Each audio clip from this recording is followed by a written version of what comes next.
ആനന്ദമേ എൻ ജീവിതത്തിലെ പ്രത്യാശയേ, ആശ്വാസമാം ജീവിതം നൽകിയ രക്ഷകനേ, നീ എൻ്റെ ഉപനിധിയായി നാൾതോറും നടത്തിടുന്നു. നിന്നിൽ ഞാൻ ചാരിടുമ്പോൾ എൻ ക്ലേശങ്ങളെല്ലാമേ മാറിടുമേ. ആനന്ദമേ എൻ ജീവിതത്തിലെ പ്രത്യാശയേ, ആശ്വാസമാം ജീവിതം നൽകിയ രക്ഷകനേ.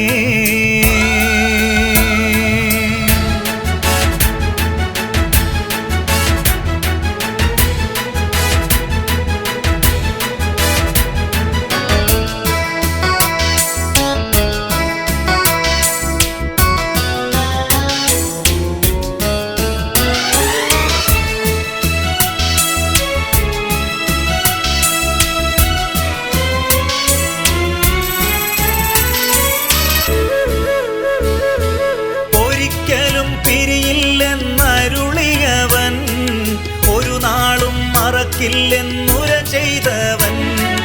ഒരിക്കലും പിരിയില്ലെന്നരുളിയവൻ, ഒരു നാളും മറക്കില്ലെന്നുര ചെയ്തവൻ. ഈ ദൈവം എന്നെന്നും എൻ്റെ ദൈവം, ഈ നാഥൻ എന്നെന്നും പ്രാണനാഥൻ. ഈ ദൈവം എന്നെന്നും എൻ്റെ ദൈവം, ഈ നാഥൻ എന്നെന്നും പ്രാണനാഥൻ. ആനന്ദമേ എൻ ജീവിതത്തിലെ പ്രത്യാശയേ, ആശ്വാസമാം ജീവിതം നൽകിയ രക്ഷകനേ. ദൈവനാമത്തിന് മഹത്വം ഉണ്ടാകട്ടെ. ഒരു ഗ്രാമത്തിൽ വളരെ ദരിദ്രയായ ഒരു വയോധികമ്മ ഉണ്ടായിരുന്നു. അവളുടെ കൈവശം ഒരേ ഒരു വിലപ്പെട്ട വസ്തു ഉണ്ടായിരുന്നു. വളരെ വർഷങ്ങളായി സൂക്ഷിച്ചിരുന്ന അവളുടെ സ്വർണ്ണ മോതിരമായിരുന്നു അത്. അവളുടെ വിവാഹ മോതിരം കൂടി ആയിരുന്നു.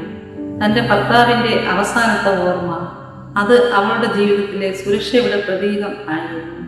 ഒരു ദിവസം ആ ഗ്രാമത്തിലെ സ്കൂളിന് തീ പിടിച്ചു. കുട്ടികളുടെ പഠനത്തിലുള്ള പുസ്തകങ്ങളും സാമഗ്രികളും എല്ലാം കത്തി നശിച്ചു. ഗ്രാമക്കാർ സഹായം ചെയ്യാൻ തീരുമാനിച്ചു. എന്നാൽ പലരും നമുക്ക് കഴിയുന്നത്ര മാത്രം കൊടുക്കാം എന്ന് പറഞ്ഞ് ചെറിയ തുകകൾ നൽകി. ആ വയോധിക അമ്മ വീട്ടിൽ പോയി ആ വിവാഹ മോതിരം കയ്യിൽ എടുത്തു. അത് വിറ്റാൽ ഇനി അവൾക്കൊരു സുരക്ഷയും ഉണ്ടാകില്ല എന്നറിയാമായിരുന്നു. ഭാവി അനിശ്ചിതമാകുന്ന നിമിഷം. എന്നാൽ അവൾ ഒരു നിമിഷം പോലും കണക്ക് കൂട്ടിയില്ല. അടുത്ത ദിവസം അവൾ ആ വിവാഹ മോതിരം വിറ്റ് കിട്ടിയ മുഴുവൻ പണവും സ്കൂളിന് നൽകി. ചിലർ പറഞ്ഞു, ഇത്രയും വലിയ ത്യാഗം എന്തിന്? കുറച്ചു കൊടുത്താൽ മതിയായിരുന്നു. എന്നാൽ അവൾ ചിരിച്ചുകൊണ്ട് പറഞ്ഞു, കുട്ടികളുടെ ഭാവിക്ക് വേണ്ടി ഇത് ചെറുതാണ്. അവൾക്ക് നഷ്ടമായത് ഒരു മോതിരം മാത്രമായിരുന്നു. എന്നാൽ അവൾ വിട്ടുകൊടുത്ത സ്നേഹം ഗ്രാമത്തിന് മുഴുവൻ പ്രചോദനമാണ്. ഇതുപോലെ തന്നെയാണ് ബെഥന്യയിലെ ആ വീട്ടിൽ സംഭവിച്ചത്. യഥാർത്ഥ സ്നേഹം ചിലവ് ആവശ്യപ്പെടുന്നു. പ്രിയ സഹോദരങ്ങളെ, ബെഥന്യയിലെ ഒരു ചെറിയ വീട്ടിൽ ആളുകൾ ഭക്ഷണം കഴിച്ച് ഇരിക്കുകയായിരുന്നു. ആ നിമിഷത്തിൽ ഒരു സ്ത്രീ അകത്ത് പ്രവേശിച്ചു. അവളുടെ കയ്യിൽ വില കൂടിയ സുഗന്ധ തൈലമുള്ള ഒരു കുപ്പി ഉണ്ടായിരുന്നു. അവൾ ഒരു വാക്കുപോലും സംസാരിച്ചില്ല. അവൾ കുപ്പി തുറന്നു അതിലെ തൈലം യേശുവിൻ്റെ മേൽ ഒഴിച്ചു. അപ്പോൾ ആ വീട് മുഴുവൻ സുഗന്ധം നിറഞ്ഞു. എന്നാൽ അതിനൊപ്പം വിമർശനവും നിറഞ്ഞു. ഒന്ന്, സ്നേഹം ത്യാഗത്തിലൂടെയാണ് പ്രകടമാകുന്നത്. ആ സുഗന്ധ തൈലം വളരെ വില കൂടിയതായിരുന്നു. അത് ഒരു ചെറിയ സമ്മാനമല്ല. അത് അവളുടെ സമ്പാദ്യം ആയിരിക്കാം, അവളുടെ സുരക്ഷ ആയിരിക്കാം, ഭാവിയുടെ പ്രതീക്ഷയായിരിക്കാം. എന്നാൽ അവൾ ചിലവ് കണക്ക് നോക്കിയില്ല. അവൾ യേശുവിനെ കണ്ടപ്പോൾ ഹൃദയം മാത്രം നോക്കി. പ്രിയരെ, ഈ നോമ്പുകാലം നമ്മോട് ഒരു ചോദ്യം ചോദിക്കുന്നു. നാം ക്രിസ്തുവിനായി എന്താണ് ഒടുക്കാൻ തയ്യാറുള്ളത്? നമ്മുടെ സ്നേഹം, നമ്മുടെ അഭിമാനം, നമ്മുടെ സൗകര്യങ്ങൾ യഥാർത്ഥ സ്നേഹം ഒരിക്കലും വില കുറഞ്ഞതല്ല. സ്നേഹം എപ്പോഴും എന്തെങ്കിലും വിട്ടുകൊടുക്കുന്നു. 2. നിങ്ങളുടെ ഭക്തിയെ എല്ലാവരും മനസ്സിലാക്കണമെന്നില്ല. അവിടെ ഉണ്ടായിരുന്ന ചിലർ പറഞ്ഞു, ഇത് എന്തൊരു പാഴ്ചെലവ്. ലോകത്തിന് പാഴ്ചെലവായി തോന്നുന്നത് ദൈവത്തിന് ആരാധനയായിരിക്കും. നിങ്ങൾ കൂടുതൽ പ്രാർത്ഥിക്കുമ്പോൾ, കൂടുതൽ കൊടുക്കുമ്പോൾ, നിങ്ങളെ വേദനിപ്പിച്ചവരോട് ക്ഷമിക്കുമ്പോൾ എല്ലാവരും നിങ്ങളെ മനസ്സിലാക്കണമെന്നില്ല. എന്നാൽ നമ്മുടെ ഭക്തി കൈയടിക്കായി അല്ല, അത് യേശുവിനായുള്ള സ്നേഹത്തിന്റെ പ്രതികരണമാണ്. 3. ക്രിസ്തുവിനായി തകർന്ന സുഗന്ധം പരക്കും. അവൾ കുപ്പി തകർത്തപ്പോൾ മാത്രമാണ് സുഗന്ധം പരന്നത്. കുപ്പി തകരാതെ സുഗന്ധം പുറത്തു വന്നില്ല. നമ്മുടെ ജീവിതവും അങ്ങനെ തന്നെയാണ്. അഭിമാനം തകരുമ്പോൾ വിനയം പരക്കും.